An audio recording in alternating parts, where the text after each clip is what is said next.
Think, resilience. Think again, the Medici, masters of Florence, were also masters of the comeback. 9 times they were kicked out of their beloved city, stripped of their power, and sent packing. 9 times they clawed their way back. This is not just history, it is a masterclass in power, survival, and the art of the ultimate glow-up. Get ready for the wildest roller coaster ride in Renaissance politics. Number 9. The Popolano Side Hustle. Lorenzo di Pierfrancesco's political sideline and unexpected rise. While the main Medici line under Lorenzo, the Magnificent enjoyed a dazzling spotlight, other branches of the family were also playing their own long game, sometimes from the sidelines. One such figure was Lorenzo di Pierfrancesco de Medici. He belonged to the Popolano or cadet branch of the family, a cousin to the celebrated Lorenzo the Magnificent. The relationship between these two Lorenzos was complicated. Lorenzo the Magnificent, being the elder and the head of the ruling family, often kept his younger cousin, Lorenzo di Pierfrancesco, at a distance from the core political decisions in Florence. Lorenzo di Pierfrancesco was known for his sharp intellect and his patronage of artists, including the famous Botticelli. Yet, despite his talent and influence, he was often seen as politically subordinate to the senior line. He frequently resided on his family estates outside Florence, like the Villa di Castello, rather than constantly at the heart of Florentine political life. This was not a formal decree of banishment from the city, but it was a clear political sidelining and effective exile from the center of power and decision-making by his more powerful cousin. And Lorenzo the Magnificent preferred to keep potential rivals or independent thinkers out of the way, even if they were family. It was a strategic move to maintain his own firm grip on the city's power. This political sidelining meant Lorenzo di Pierfrancesco was, in a sense, forced to cultivate his influence away from the direct political stage. He pursued his business interests, deepened his artistic patronage, and kept a careful eye on the shifting political tides. His exile from the immediate Florentine political scene actually set him up for an unexpected return to greater prominence. When the senior Medici line, under Piero the Unfortunate, suffered its dramatic downfall in 1494 and was formally expelled from Florence, a vacuum opened. The Popolano branch, including Lorenzo di Pierfrancesco, was not as tainted by Piero's unpopular decisions and the perceived tyranny of the senior line. In fact, Lorenzo di Pierfrancesco, perhaps sensing the shift in public mood, had even cultivated ties with the fiery Dominican friar Girolamo Savonarola, who was gaining immense influence in the city after the Medici's fall. With the main branch gone, Lorenzo di Pierfrancesco and his brother Giovanni were able to re-enter the Florentine political arena with renewed vigor. They adopted the surname Popolano more explicitly to emphasize their alignment with the new Republican ideals and distance themselves from the exiled senior line. Lorenzo di Pierfrancesco played a more active role in the new Republican government, serving in various official capacities. His return was not a military reconquest, but a strategic re-entry into the political spotlight, benefiting from the collapse of the power structure that had previously kept him on the fringes. He navigated the tumultuous years of the Florentine Republic, seeking to establish his branch of the family as legitimate leaders in the absence of the previously dominant Medici. This subtle but significant comeback demonstrated how even internal family dynamics could lead to a form of exile and a later unexpected resurgence. Number 8, the Cardinal's flight, and the Empire's hammer Ippolito de Medici's desperate dash and imperial return. The year 1527 was a disaster for Rome and a turning point for Florence. The Emperor Charles V's mutinous troops, enraged and unpaid, sacked the Eternal City in a brutal rampage. This event, known as the Sack of Rome, sent shockwaves across Europe and shattered the authority of Pope Clement VII, who was himself a Medici. For Florence, the news sparked an immediate and violent uprising. The city's Republican elements saw their chance to finally shake off the Medici grip, which had only recently been re-established. At the time, Florence was under the rule of 2 young Medici, Alessandro de Medici, who was the illegitimate son of Pope Clement VII or Lorenzo, Duke of Urbino, and Ippolito de Medici, an illegitimate son of Giuliano de Medici, Duke of Nemours. Ippolito, despite his young age, was already a cardinal, destined for a career in the church, but with strong political ambitions. As news of Rome's devastation reached Florence, the anti-Medici factions rose up. The city's bells rang out, signaling revolt. Mobs poured into the streets, targeting Medici symbols and property. Ippolito de Medici and Alessandro de Medici, along with other Medici loyalists, realized their position was untenable. The situation quickly spiraled out of control. It was not a formal expulsion at first, but an immediate and desperate flight for survival. They had to escape the wrath of the Florentine populace. Ippolito, a cardinal, had a distinct role to play in the family's strategy.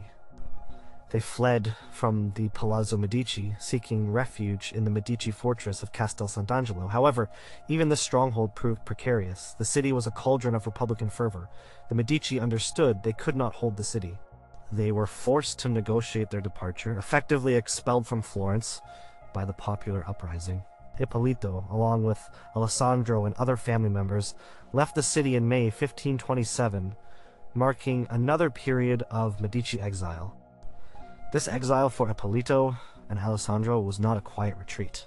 Pope Clement VII, a prisoner in Rome, desperately needed to restore Medici rule in Florence, as it was crucial for his own authority and family prestige. Ippolito, despite his youth, became an important figure in this effort. He remained in Rome, working closely with the Pope and seeking to garner support from the powerful Holy Roman Emperor Charles V. This was a challenging diplomatic dance, as Charles V had just humiliated the Pope.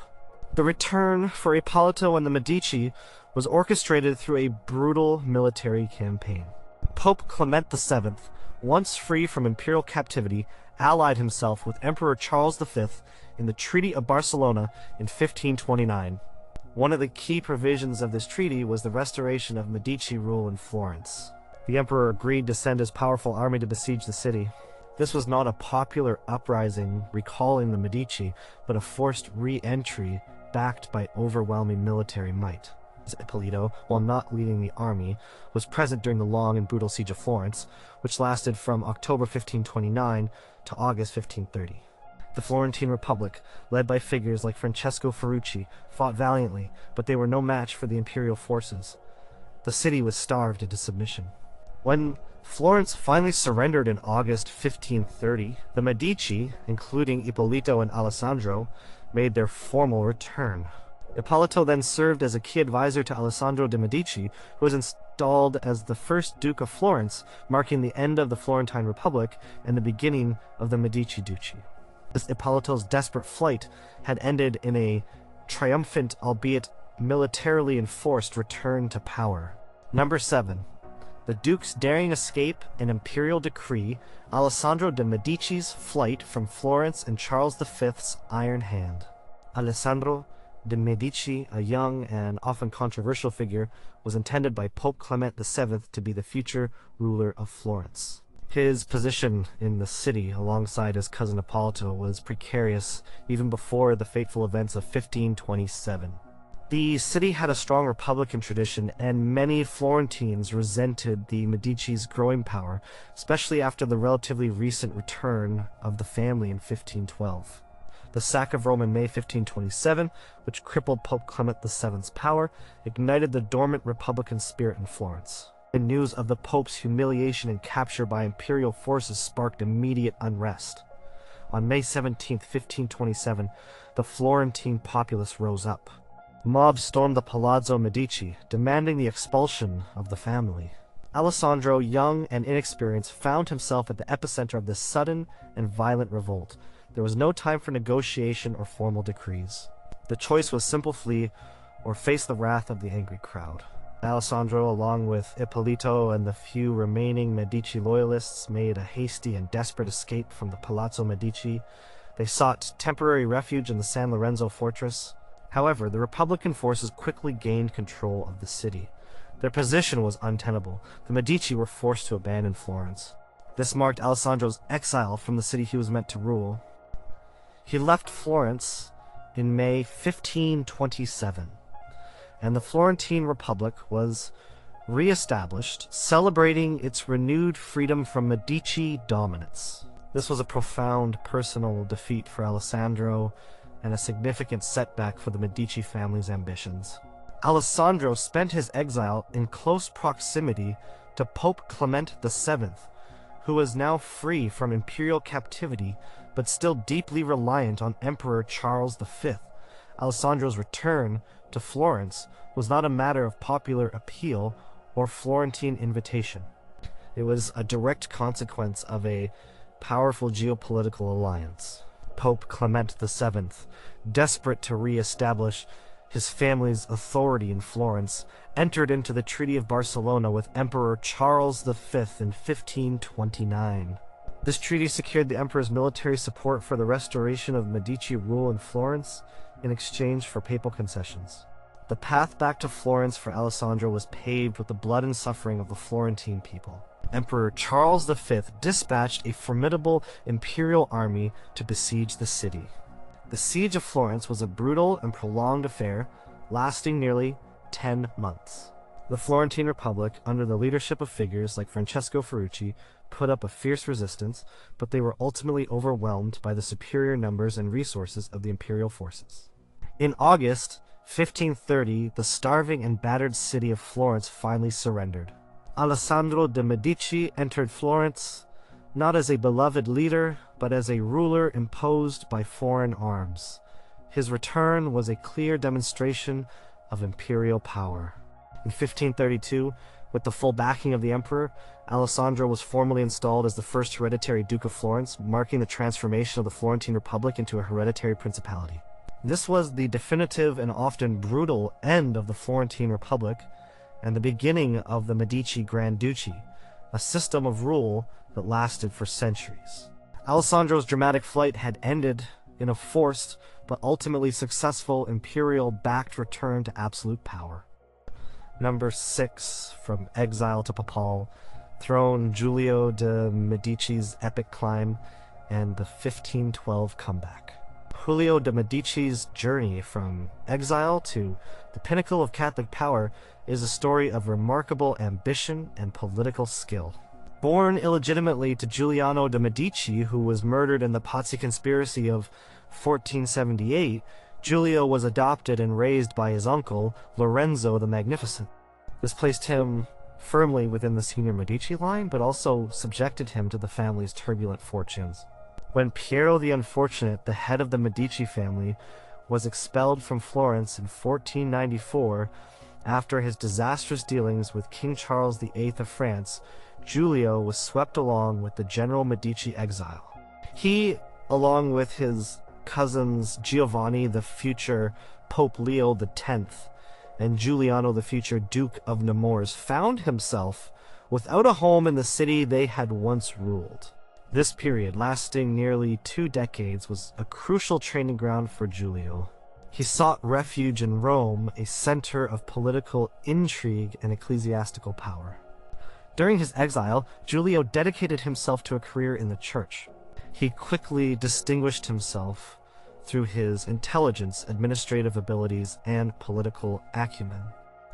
He worked closely with his cousin Giovanni, who was already a cardinal and a leading figure among the exiled Medici. Giulio became Giovanni's most trusted advisor, assisting him in all his political and ecclesiastical maneuvers. This partnership was key to the Medici's long-term strategy for returning to Florence. And Giulio's effectiveness in Rome gave the exiled family a powerful voice and a valuable network of contacts. The return of the Medici to Florence in 1512 was largely orchestrated by Cardinal Giovanni de Medici, but Giulio played a pivotal role behind the scenes. Giovanni, supported by Pope Julius II and the forces of the Holy League, aimed to reclaim Florence by force. The Battle of Prato in August 1512, where the papal and Spanish forces brutally sacked the city of Prato, terrified Florence into submission. The Florentine Republic, unwilling to suffer the same fate, agreed to restore the Medici. Upon the Medici's return to Florence, Giulio was at his cousin Giovanni's side. Giovanni, now effectively ruler of Florence rewarded Giulio for his loyalty and invaluable service by making him Archbishop of Florence. This appointment cemented Giulio's position within the city's power structure and ensured a key Medici presence at the highest levels of the Florentine Church. The true zenith of Giulio's comeback came shortly after. In 1513, Cardinal Giovanni de Medici was elected Pope, becoming Pope Leo X. This meant that the Medici now held the highest office in Christendom. Leo X immediately elevated Giulio to the rank of cardinal, making him his chief minister and confidant. Giulio then held immense power within the Vatican and continued to exert significant influence over Florentine affairs on behalf of his papal cousin. After Leo X's death in 1521, and a brief interlude of another pope, Giulio de Medici himself was elected pope in 1523, taking the name Clement VII. This marked the ultimate return for Giulio. He had not only returned from exile to Florence, but had ascended to the most powerful position in the Christian world, wielding both spiritual and temporal authority. His papacy was fraught with challenges, including the sack of Rome, which led to another Medici exile from Florence, but Giulio's personal journey from an illegitimate son in exile to the papal throne was an extraordinary testament to Medici ambition and resilience. Number 5. The young duke's banishment and military might. Giuliano de Medici's journey to Nemours and Florence's reconquest.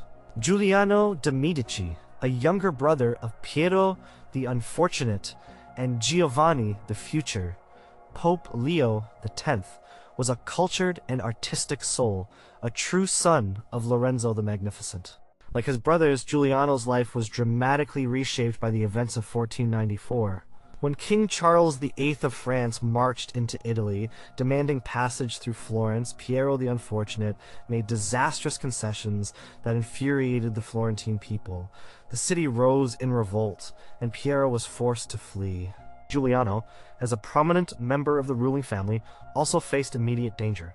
He, too, had to abandon Florence and seek refuge in exile. This was a challenging period for the young Medici. While his brother Giovanni took on the mantle of leadership for the exiled family, Giuliano joined him in Rome, a major center for exiled Italian aristocrats, and a place where they could cultivate alliances. This period of banishment, lasting nearly 2 decades, forced Giuliano to adapt to a life away from his beloved Florence. He sought to secure support for the Medici's eventual return, often engaging in diplomatic efforts and forming crucial relationships. The return for Giuliano and the Medici family was a result of a complex web of alliances and military force.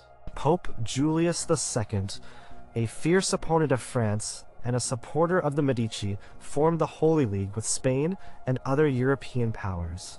A key objective of this league was the restoration of the Medici to Florence. Giuliano, leveraging his family's connections and his own diplomatic skills, played a part in securing the necessary military backing. In 1512, the Holy League's forces, led by the Papal and Spanish armies, marched on Florence. Giuliano was an active participant in this military campaign. The most notorious event during this campaign was the brutal sacking of the nearby city of Prato in August 1512.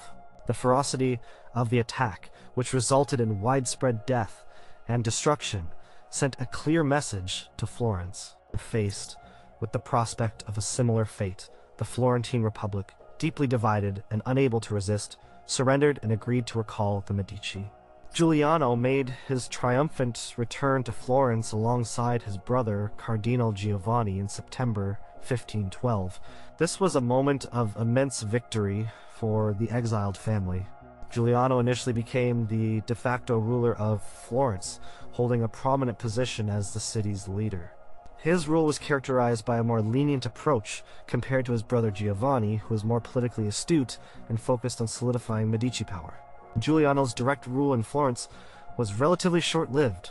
In 1513, his brother Giovanni was elected Pope Leo X.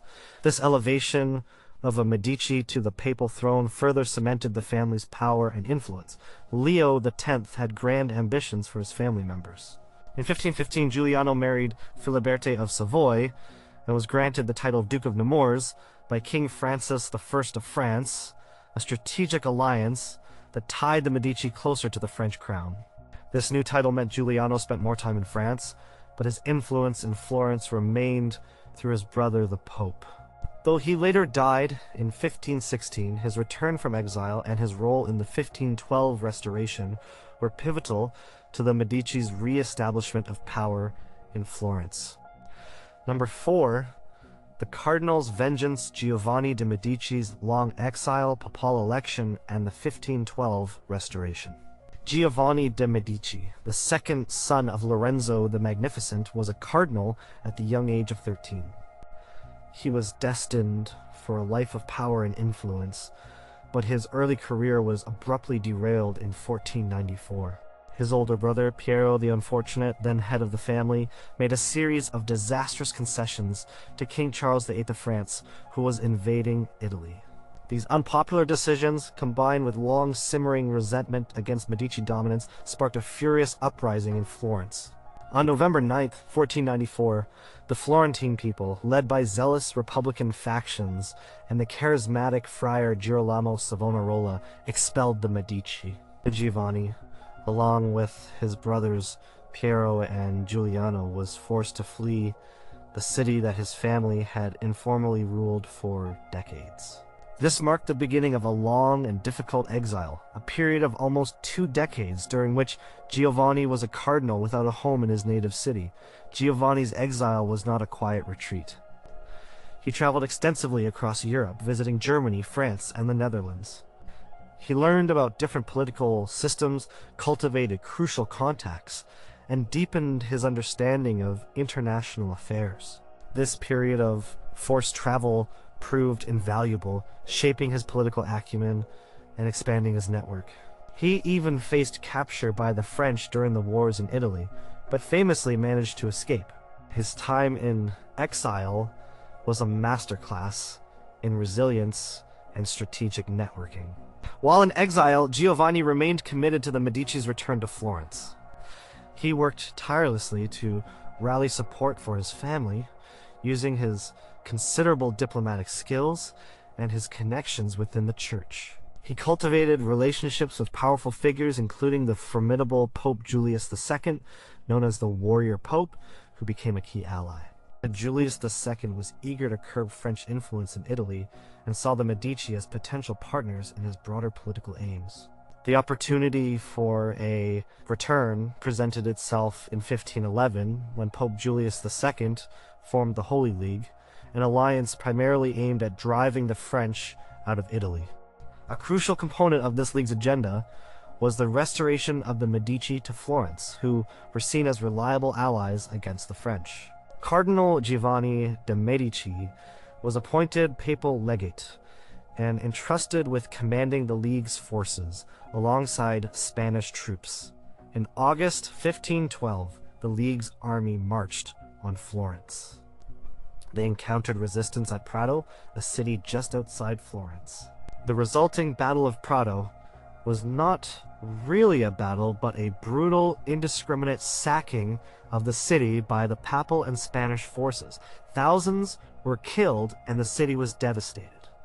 This horror sent a clear and terrifying message to Florence. Faced with the prospect of a similar fate, and with their own government internally divided, the Florentine Republic capitulated.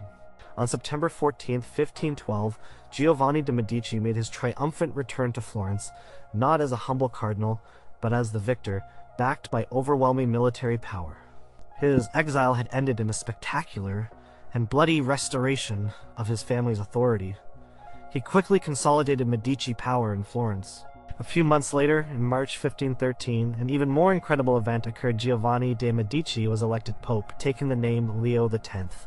This meant that the Medici now commanded not only Florence, but also the immense spiritual and temporal power of the papacy. His long and arduous exile had culminated in the highest office in Christendom, from which he continued to exert immense influence over Florentine affairs. Number 3. The unfortunate fall in Florence's fury, Piero de Medici's short rule, and the 1494 expulsion. Piero de Medici, often known as Piero the Unfortunate, inherited the leadership of Florence and the Medici family's vast fortunes after the death of his brilliant father, Lorenzo the Magnificent, in 1492. Piero was a young man of limited political acumen and an arrogant demeanor, quite unlike his shrewd and popular father. His short rule quickly proved disastrous, paving the way for the family's second major exile.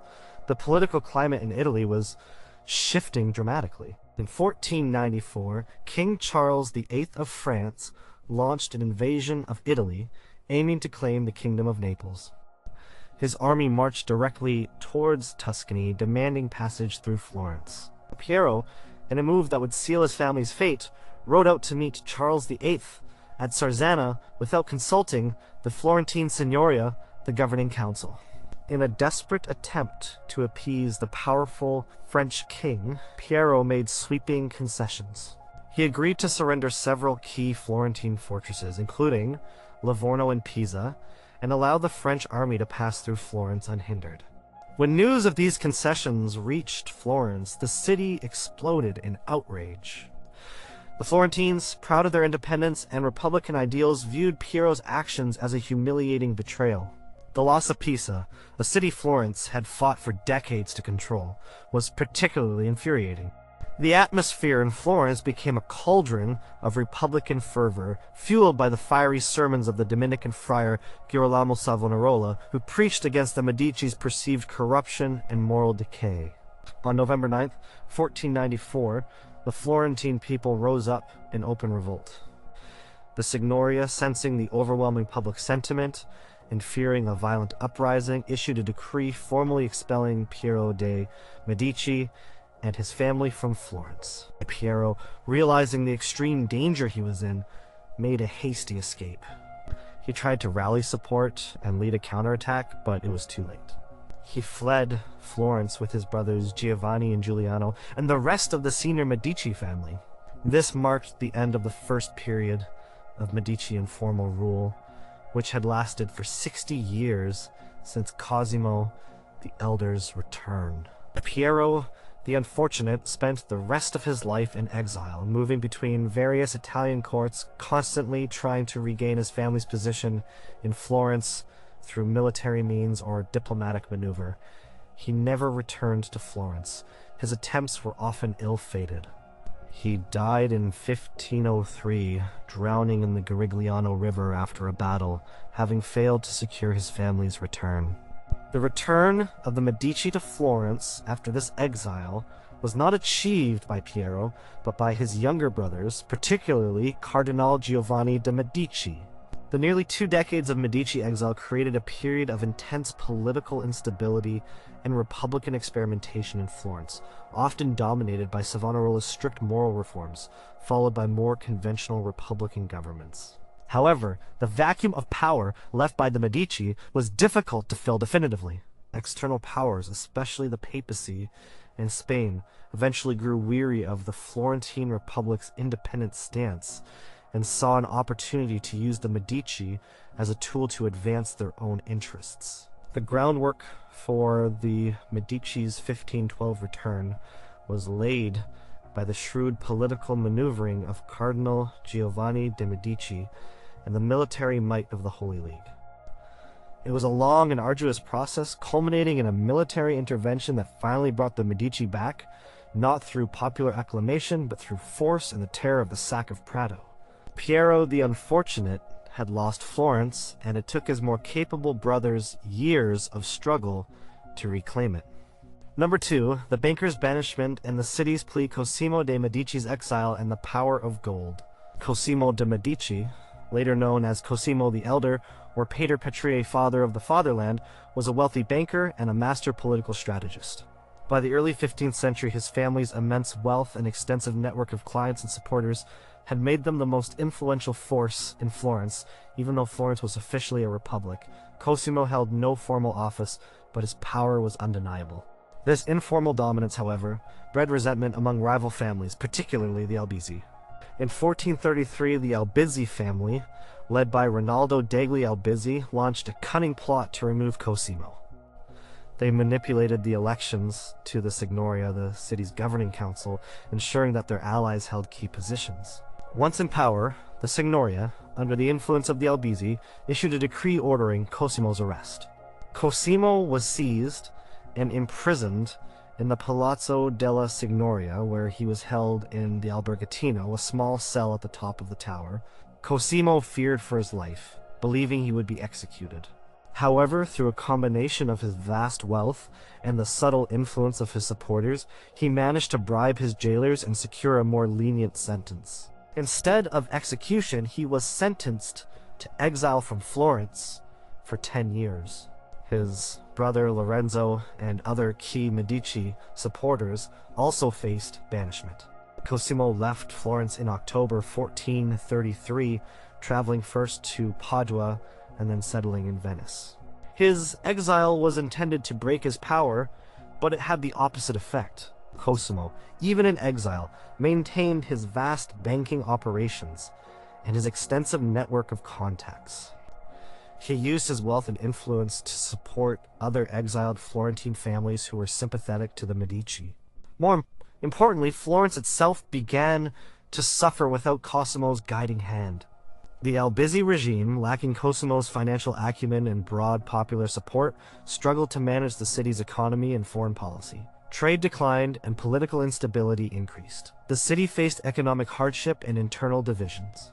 The Florentine people, many of whom owed their livelihoods or prosperity to the Medici Bank, began to openly express their desire for Cosimo's return. The Signoria, constantly shifting in composition, became increasingly divided.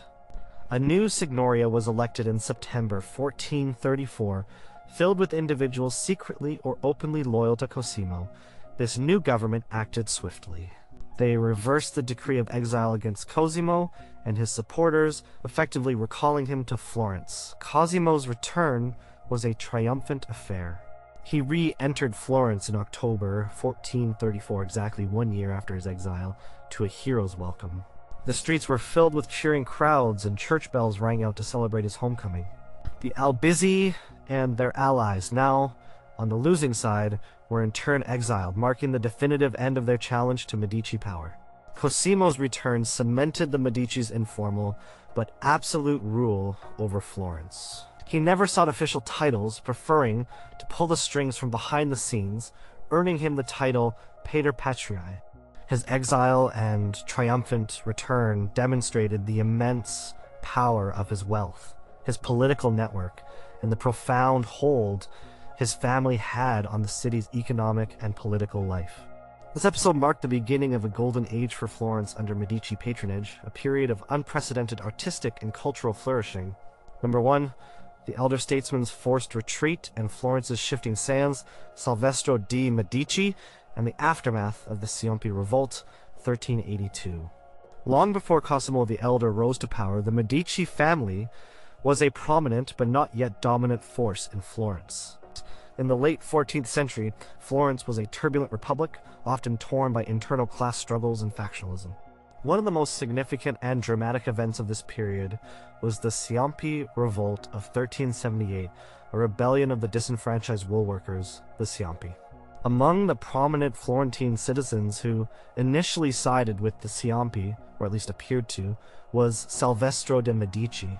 Salvestro was a relatively well-respected figure, known for his anti-oligarchic stance. He held the office of Gonfalonier of Justice, a prestigious position in the Florentine government.